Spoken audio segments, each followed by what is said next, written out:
lovers, kembali lagi di Starting 11 News. Seperti biasa, kami akan terus menyajikan informasi seputar dunia sepak bola spesial untuk Anda. Manajer Paris Saint-Germain Mauricio Pochettino meminta Ramos tetap hadir di laga leg kedua PSG kontra Real Madrid di Santiago Bernabeu. Hal itu menyusul kabar bahwa Ramos kemungkinan absen di laga itu karena kurang fit selama masa pemulihan dari cedera. Akan baik baginya untuk berada di sana. Apakah dia bisa bermain atau tidak? Kata Pochettino dikutip Marca. Penyerang Napoli, Victor Osimhen menjadi incaran klub besar termasuk Manchester United. Baru-baru ini, selain MU, raksasa Spanyol Real Madrid juga memburu tanda tangan penyerang 23 tahun itu. Striker yang sudah mencetak 11 gol itu memicu kekaguman dan dihargai 80 juta euro atau 1,2 triliun rupiah oleh para pemimpin Serie A. Raksasa Spanyol Barcelona dikaitkan dengan punggawa Wolverhampton Ruben Neves. Blaugrana dikabarkan tertarik untuk mendatangkan bintang Wolves tersebut tak tanggung-tanggung. Menurut Football Espana, Barca telah memberi penawaran 30 juta euro atau 471,6 miliar rupiah untuk membawa Ruben Neves ke Camp Nou jelang musim 2022-2023. Usai Todd Boehly dan Hans Sorquist, kini giliran Taipan asal Turki Muhsin Bayrak yang menunjukkan ketertarikan untuk membeli Chelsea dari Abramovich. Diketahui Bayrak adalah ketua AB Group, sebuah perusahaan konstruksi mengisyaratkan ingin mencapai kesepakatan usai bertemu dengan pengacara Roman Abramovich Jumat 4 Maret lalu. Ya, kami pasti mengkonfirmasi. Kami telah meneruskan tawaran kami mengenai hal ini kepada mereka. Manajer Liverpool yang baru saja membawa The Reds kampiun di Carabao Cup, Jurgen Klopp kembali menegaskan minatnya hengkang dari Anfield. Dilaporkan gol, Klopp diyakini tidak akan mengubah keputusannya dan bakal tetap hengkang dari Liverpool pada 2024 mendatang.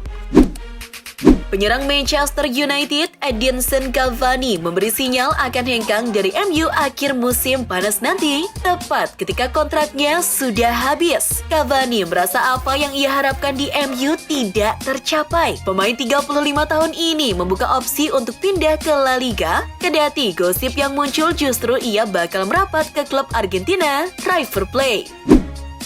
La Gazzetta dello Sport melaporkan Zlatan Ibrahimovic akan melakukan segalanya untuk bisa bermain melawan Napoli di lanjutan Serie A pada Senin 7 Maret mendatang. Pemain asal Swedia itu absen sejak akhir Januari karena cedera tendon Achilles. Pemain berusia 40 tahun itu belum kembali berlatih bersama tim sejak saat itu. Ia kembali memulai latihan Jumat 4 Maret lalu, namun secara terpisah. Manajer Tottenham Hotspur, Antonio Conte, angkat bicara soal dirinya yang belum sanggup mereparasi performa klub itu. Dilaporkan Sky Sport, Conte mengatakan tidak ada manajer yang bisa memperbaiki Tottenham secepat kilat. Apalagi, Tottenham mengalami pasang surut dan selalu inkonsisten selama 20 tahun terakhir.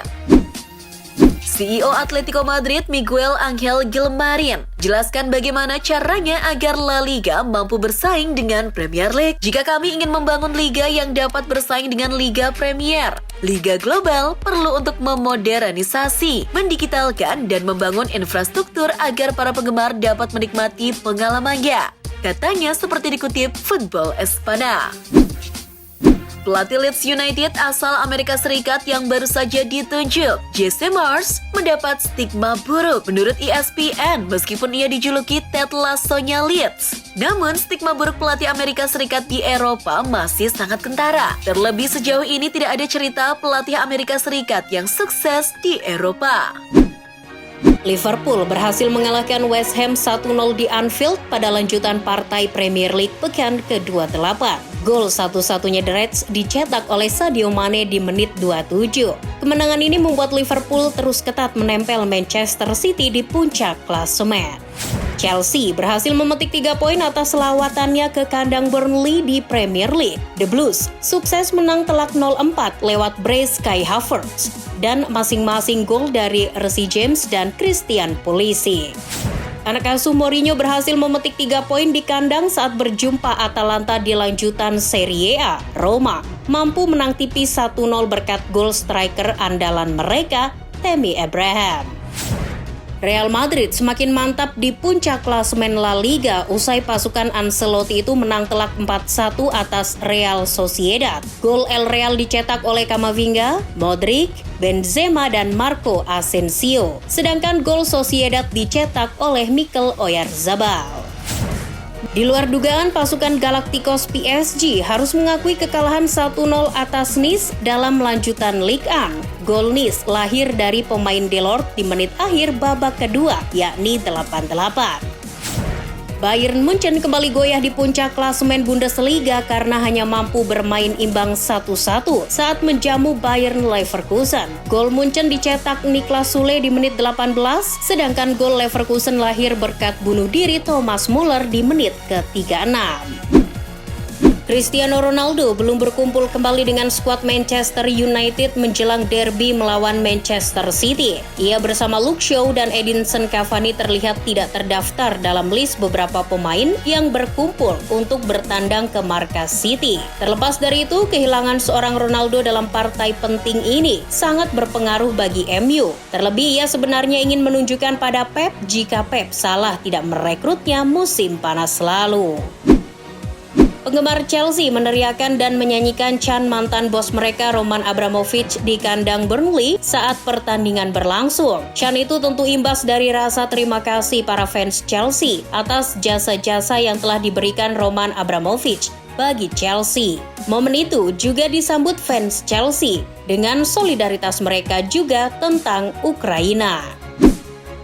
Pelatih Barcelona Xavi Hernandez membantah telah bertemu dengan striker Borussia Dortmund Erling Haaland di Jerman awal pekan ini. Pasalnya, baru-baru ini menurut laporan di beberapa media Spanyol mengklaim bahwa Xavi bersama dengan Jordi Cruyff, penasehat olahraga Barca, bertemu dengan Haaland di Munich, tempat di mana Haaland masih menjalani perawatan cedera. Saya tidak bisa memberikan detail, saya hanya mengatakan bahwa kami sedang mengerjakan proyek masa depan.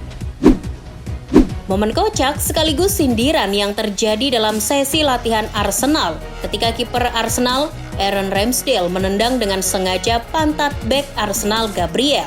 Momen itu sebenarnya hanya gurauan, akan tetapi jelang laga melawan Watford, seolah Ramsdale menyindir Gabriel secara halus agar tidak lagi melakukan blunder fatal seperti apa yang terjadi pada partai terakhir Arsenal melawan Wolves yang berkesudahan 2-1.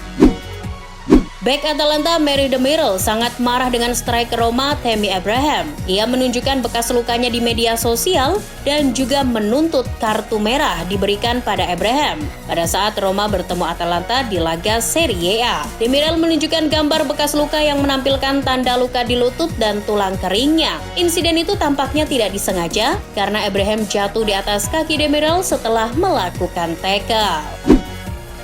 Meskipun Martin Braithwaite memiliki kontrak hingga 2024 di Barcelona, dia mungkin harus segera mencari alternatif klub di musim panas nanti jika dia menginginkan menit bermain. Pasalnya Xavi dan Barcelona sudah tidak membutuhkannya di skuad. Terlebih dia sudah dikeluarkan dalam skuad jelang menjamu Elche dalam lanjutan La Liga. Tersingkirnya Braithwaite juga akibat dari banyaknya pemain baru yang datang di lini serang Blaugrana. Maurizio Sarri akhirnya mengungkapkan kebenaran tentang penolakan Cristiano Ronaldo untuk bermain sebagai penyerang tengah di Juventus. Sebuah isu yang tampaknya kembali berkobar di Manchester United akhir-akhir ini. Ungkapan itu ia lontarkan saat ditanya wartawan soal hubungan yang bermasalah dengan CR7 dengan deretan para pelatihnya. Menurut laporan yang diedarkan oleh beberapa media Spanyol, mengatakan bahwa Barcelona akan memperbarui kontrak Dani Alves untuk 1 tahun lagi. Xavi Hernandez pun ditanya tentang masa depan rekannya itu dalam konferensi pers jelang pertandingan melawan Elche di La Liga. Xavi menjawab ketertarikannya untuk memperpanjang Alves, akan tetapi itu semua adalah kewenangan klub dan Xavi tidak bisa menjanjikan itu. Christian Eriksen kembali starter dalam pertandingan pertamanya di sepak bola profesional sejak 266 hari setelah menderita serangan jantung. Ia bermain selama 90 menit dalam kemenangan Brentford di Norwich. Pertandingan itu berkesudahan 3-1 untuk kemenangan klub Eriksen Brentford. Meskipun ia tidak mencetak assist maupun gol, ia tetap berkontribusi besar bagi kemenangan di debutnya itu. Bos Manchester City Pep Guardiola mengatakan klub pasti butuh untuk merekrut seorang striker meskipun sekarang mereka masih berada di puncak klasemen Liga Primer. City telah lama bermain tanpa striker setelah kehilangan Sergio Aguero di musim panas lalu. Klub juga gagal dalam upaya untuk mengontrak Harry Kane dari Tottenham. Saya pikir klub membutuhkan striker. Tentu saja. Kejadian unik terjadi pada partai Norwich versus Brentford di Premier League ketika seorang bek Norwich, Brandon Williams, terkena amarah akibat ia dijatuhkan oleh salah seorang pemain Brentford. Williams seperti terlihat hampir bergulat dengan pemain Brentford itu. Alhasil, setelah mengetahui pemain Brentford itu ternyata Eriksen, kemarahannya pun langsung berubah menjadi kasih sayang saat Williams akhirnya memeluk erat Eriksen. Skandal terkait kucing yang menyangkut pemain West Ham Kurt Zouma baru-baru ini diangkat lagi pada pertandingan lanjutan Premier League antara Liverpool versus West Ham. Hal itu terjadi ketika spanduk mengolok-olok bek West Ham United itu muncul dari langit Anfield yang bertuliskan Cats Life Matter. Zouma memang menjadi target bulian bagi pendukung lawan sejak video dirinya menendang kucing terungkap. Premier League terus menunjukkan solidaritas atas Ukraina setelah invasi Rusia. Semua 20 klub mengambil bagian dalam gerakan ketika mereka turun ke lapangan untuk pertandingan akhir pekan ke-28 Premier League. Semua 20 kapten Premier League akan mengenakan ban lengan khusus dengan warna bendera Ukraina pada setiap match. Dan itulah informasi seputar dunia sepak bola spesial dari Starting 11. Buat kamu yang gak mau ketinggalan berita terupdate dan terbaru seputar dunia sepak bola, jangan lupa untuk like, share, dan subscribe. See ya!